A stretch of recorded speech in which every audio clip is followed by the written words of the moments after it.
скоро 3 месяца филиалу. За эти 3 месяца детки уже кое-чему научились, уже успели полюбиться нами, стать нашими родными детками. Первая цель – это, конечно же, как можно больше научить наших детей, нашу молодежь правильно, красиво танцевать свой национальный танец, чтобы в любом обществе, на любом мероприятии наши дети могли смело выходить на площадку, показывать свою культуру, получать удовольствие от своего национального танца.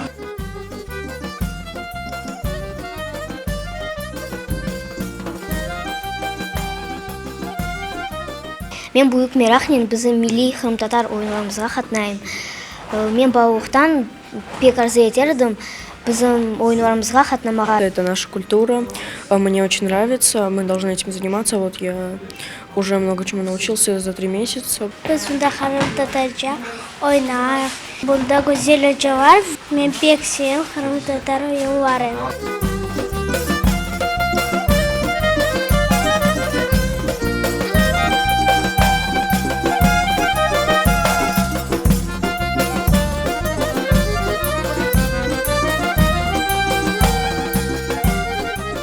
Бір оғламы, очень қызымы кетірейін мұнда пек бегенелер, пек güzel iş албаралар, bizim medeniyetimizi көтермек үшін нас göstermeye мүмкін.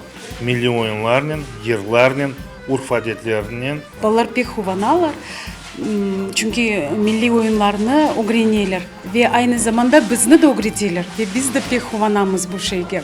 Medata hocamızga teşekkürler bildirmek isteğimiz çünkü ilk önce birinciden bizim milli oyunlarımızı saklap bizim balalarımızga öğretkeni için, bizim milli oyunlarımızı popülerize ettiği için büyükten büyük teşekkürlerimizi bildirmek isteyim.